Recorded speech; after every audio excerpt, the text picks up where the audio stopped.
Hey guys, welcome back for another video today. And in today's video, I'm going to be reviewing Sonic the Hedgehog 2. This is going to be my first review on anything. So before we get into the review, a few things I want to say. I've watched this movie a lot. I didn't see it 1, 2, or 3 times. I've seen this movie 5 times. So yeah. Also, I'm going to be talking about spoilers. So if you haven't watched the movie yet, I highly recommend not to watch this video after you've seen the movie. But if you don't mind getting spoiled, then feel free to keep on watching. And if you do end up enjoying my review, make sure you leave a like, subscribe. And with all of that out of the way, let's hop into the review. The first thing I want to talk about are the characters. Let's start off with Sonic. He's still the same as he was in the first movie. He's a kid who's trying to be this hero, but is being a bit too reckless. And during the beginning of the movie, you can see Sonic not caring about the damage he is causing when stopping a burglary. As well, he sort of sees everything as a joke, even Knuckles points it out in the movie. But when Sonic is put in a situation where people are about to get hurt, especially his loved ones, that's when we get a glimpse of his serious side, which we get to see in the final act.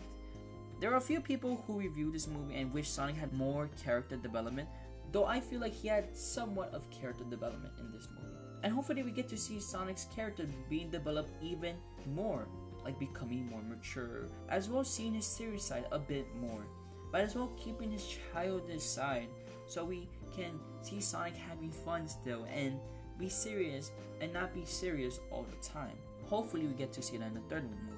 Now Tails, I honestly liked him. I think we can all agree that he's adorable in the movie, especially in the dance battle and the scene after that, where Sonic and Tails have a talk about the future. After they get the Master Emerald, where Sonic told Tails that he can stick around and that he can learn a lot from him. I think this was the scene where Sonic and Tails officially become friends, since Tails hugs Sonic. After that, we get one of the cutest scenes in the movie, where we see Tails sleeping next to a fireplace and Sonic going over to cover him up with a blanket. And then Sonic sleeping next to Tails. And what does Tails do? He covers Sonic up with his 2 tails.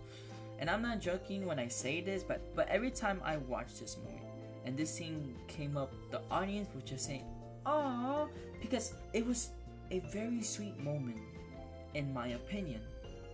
Anyways, Tails was a good character, had a bit of character development, because when he met Sonic and they found out that they needed to get the Master Emerald before Knuckles and Eggman, Sonic tells Tails to come along, though Tails doesn't want to because he feels like he isn't the type of person suitable for this mission, which then Sonic tells him that he will be okay and he has nothing to worry about.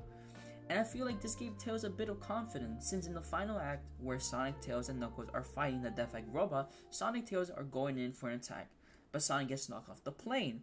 And instead of Tails panicking and asking himself what's he going to do without Sonic, he just goes in and attacks the Death Egg robot with the tornado. I feel like this just shows us that Tails is no longer going to be afraid of new challenges, and hope we get to see that even more in the third movie. Maybe like Tails being in charge while Sonic is off doing something else. We also get to see what Tails is known for, his inventions. Though I do agree with other reviews that Tails should have gotten more screen time, but at least we were able to get to know Tails a bit more. How he found Sonic, why is he doing on Earth, why does he have 2 tails, etc. for the new Sonic fans. I think the movie did a good job showing them who Tails is, and Colleen O'Shaughnessy did an amazing job voicing Tails. Now, Knuckles. I really liked Knuckles. He took everything very seriously, and he was goofy as well. Not as much as the Knuckles from Sonic Boom. My favorite scene from Knuckles was when they were in Eggman's lair and they were spying on Sonic and Tom's messages, and Knuckles was just looking at the screen and repeating every word that came on that screen. And eventually he starts saying dot dot dot dot dot dot dot dot dot. It was very funny because this is all brand new to Knuckles, so he's learning his surroundings and how things work on Earth. Overall, they did an amazing job showing who Knuckles is as a character. Also, Idris Elba did a good job voicing Knuckles. Not Eggman. Jim Carrey did an amazing job. He's so expressive and just filled with life, and every time you see him on the screen, you just feel like smiling, or maybe that's just me. Overall, he did a good job. Now the human characters. I don't have too much to say, but they did a good job. I really like Rachel. She was very fun to watch during the wedding scene in my opinion. Now, I want to talk about how the movie looks. And to be honest, it looked amazing. The CGI was well done, Sonic, Tails, and Knuckles looked amazing, as well as the scenes. One scene I really liked was Sonic running on water, heading towards the temple where the Master Emerald is. Something about seeing Sonic just running on water just seems so amazing to me, since it's not every day we see someone running on water or walking on it. Though there was this one scene you could tell that a green screen was being used. I didn't catch it at first glance until the person next to me pointed it out. And the scene I'm talking about is where Eggman comes in and steals the compass and Knuckles hops on the Eggmobile. It just looks off, and if you weren't able to catch it the first time you watched the movie, it's fine. I mean, I didn't notice it until someone told me. Now, I'm gonna talk about the wedding scene. I've seen tons of Sonic 2 movie reviews, and I mean tons. And every single review that I've seen so far, they always say the same thing about the wedding scene. Oh, it's boring. Oh, it's too long. It's not important, and it should have just been removed from the movie to reduce the runtime. I also want to talk about the runtime of this movie, but we'll get to that later. I think the only person I've seen say that they didn't think the wedding scene was bad was Premier Deremy, who was a Sonic YouTuber. So, the wedding scene. I enjoyed the wedding scene. It was funny. Sure, for others maybe they didn't find it funny, and that's okay. We all have the right to express our opinions. We also got to see Maddie and Rachel work together, as well as show us a few of Tails' gadgets. And we also get a closure to Rachel's arc of her finding the one. As well, we get a big reveal. Now, let's talk about how long the wedding scene is. There were many reviews out there saying that it was long, so after hearing this so many times in different reviews, on my third viewing of this movie, I timed each scene that was related to the wedding. There are 5 scenes in total that are about the wedding. Number 1, we have Sonic saying goodbye to Maddie and Tom, leaving to go to Hawaii to attend the wedding. Then we have Tom calling Sonic and then showing us Rachel's fiance. Then we have the volleyball scene where Tom loses the ring when doing a magic trick with the wedding ring. Then we have the wedding scene itself where Sonic and Tails come in and crashing the wedding and then being captured, and Rachel going after her fiance, and as well giving us the big reveal. And finally, the scene in which Sonic runs towards the light miles away in the ocean where the Master Emerald is, and Tom and Maddie confirming to the government that Eggman has returned. Now, I don't know much about how movies are criticized and knowing when a scene is being dragged on for too long, but you'll be surprised how long the wedding scenes are. The first scene is 1 minute and 10 seconds. The second scene is 2 minutes and 9 seconds. The third scene is 2 minutes. And the fourth scene, where everything comes together, Sonic, Tails being at the wedding, etc. Now, before I tell you guys how long this scene is, I want to mention a review I watched. It was from Penguin Zero. He's a very well-known YouTuber. He talked about the movie as well as the wedding scene, and he said the wedding scene was about 30 to 40 minutes long. And here's a clip. It's side quest. But I also think that's the weakest part of the movie because they do allocate time to that side quest, which is a wedding in Hawaii. They have this whole little arc where there's this wedding in Hawaii with some wacky shenanigans going on, and it's probably about like 30 or 40 minutes worth of that. Now, before I say anything, I love the guy. His videos are entertaining, and I love his personality. But man, was he so wrong about the length of the wedding scene. It didn't even come close to being 20 minutes. The fourth wedding scene, which brings everyone together to move on to the final act, is 12 minutes and 29 seconds. Wow. And the final wedding scene was 1 minute and 20 seconds. Now, adding all of that up, it equals to 19 minutes and 8 seconds. Now, this looks like it does take up a lot of runtime of the movie, but let me remind you that 4 of those scenes are less than 3 minutes, and the main wedding scene is 12 minutes and 29 seconds. So if we were to remove the other 4 scenes, then the wedding scene would have just take only 13 minutes of the runtime. Now, could this have been shortened? Probably. I guess the scene that they could have gotten rid of was Maddie and Rachel trying to sneak in to rescue Sonic and Tails, which could have reduced it to 10 minutes. But either way, now that you guys know how long the main wedding scene is, plus with the other small scenes about the wedding, I want to ask you guys this. Would you guys have shortened the wedding scene even more than it already is? If so, what would you have removed from the wedding scene? Or would you just leave it how it is? I would love to hear your guys' thoughts. Now, let's talk about if the wedding scene should have been removed because it was not important and it was just a side plot. I would say that it shouldn't be removed because during the wedding scene we get a big reveal, and that is the introduction of Gun, which appeared in Sonic Adventure 2, where we got introduced to a new character who I will talk about later, as well finding out that Rachel's fiance was an agent working for Gun. Not only that, but we also got a conclusion to Rachel's arc, which was her finally talking with her fiance and sorting things out in the end, and ended up together. Now, this may not be important to everyone who's watching, but if you think about it, it's a good thing that they gave us this conclusion in this movie.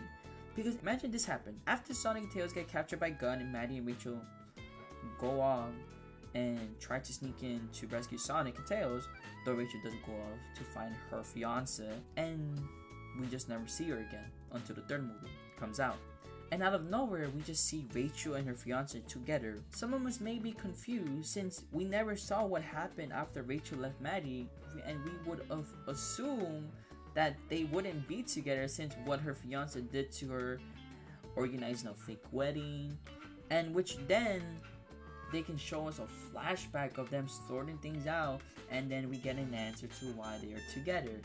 That's where I feel like the scene would just be unnecessary, been removed from the third movie or just been in the second movie. That's why I think the director was trying to do close a chapter so we don't have to revisit it in the next movie.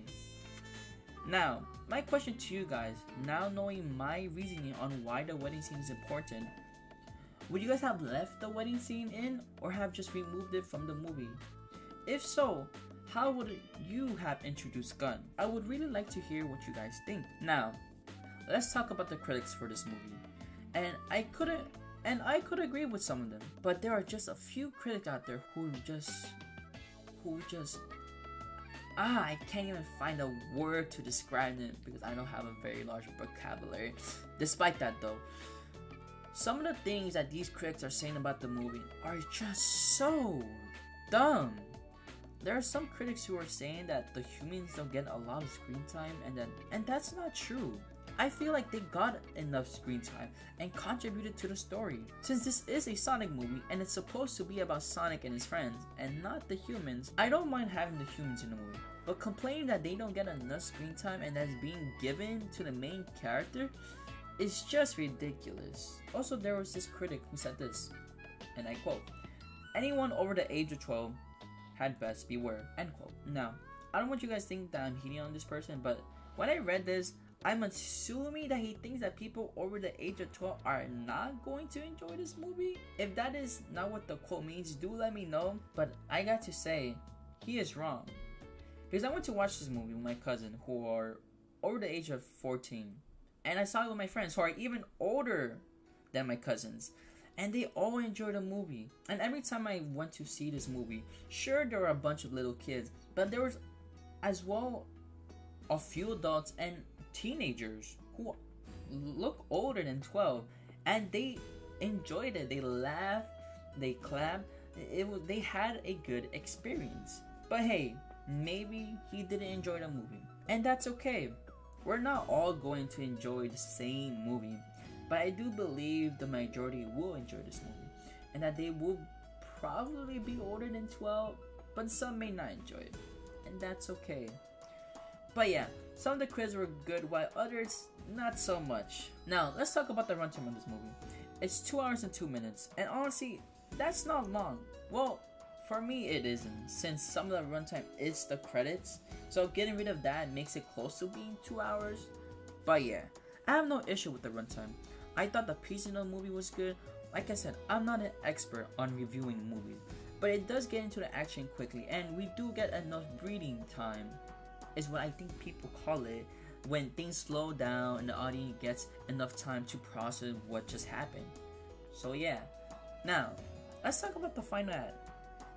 And goddamn, was it amazing to finally see Supersonic on the big screen. When I saw this at a fan screening, everyone was just screaming and just clapping for what the movie has just shown us. Seeing Supersonic just take down the Death Egg Road with such an ease was just mind-blowing. And Supersonic just looked amazing in my opinion. And we also get to see Sonic's serious side for just a few minutes. That scene was just spectacular. After Eggman was defeated though, Sonic transforms back to himself. But the Chaos Emeralds just go away and just scatter, since the Chaos Emeralds were inside the Master Emerald, which broke, but Knuckles was able to repair it. Which makes me think that in the third movie, they're going to have to find the 7 Chaos Emeralds. After that, we get a scene where Sonic, Tails, and Knuckles, as well Tom Maddie, are just playing a game of baseball, which Knuckles doesn't know how to play, but he ends up having fun. And then they go get ice cream and the credits roll. Now, let's talk about the end credit scene, where they reveal to us who the next character is going to be in the third movie. Now, I'm going to be honest, when I saw this movie for the first time at the fan screening, the government says that, quote, they found a file that dates back to 50 years ago, end quote. I think that's how they said it. Either way, once that line was said, everyone around me just started freaking out, and I was just confused because I've never played any of the adventure games. So yeah, I may have to get to that. Anyways, the next scene they show us is some sort of lab, and then we see a capsule just open from the ground and slowly rising up. And as soon as I saw the shoes of this character, I realized why all these people around me were screaming because of that line. And then we are shown Shadow the Hedgehog, and when the audience saw this, they all started to go insane and cheering even more than before because of how happy we were to see Shadow on the big screen.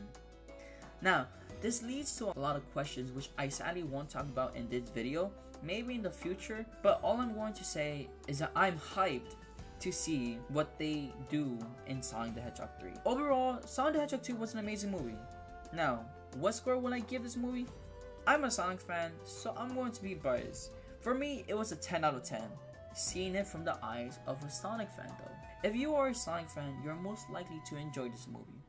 Now, for the Critic Score, I'll give it a 7 out of 10. I liked it, and I think families, young and old Sonic fans will enjoy this movie. Is it the best movie ever made? No.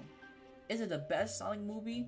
I would say yes. Some may say the first one is still better, and that's okay. But is it the best video game movie? I'll leave that up to you guys. But for me, I think this is the best video game movie. I love Sonic the Hedgehog 2, and I can't wait for the third movie to be released. And with that being said, that concludes my first ever review for Sonic the Hedgehog 2.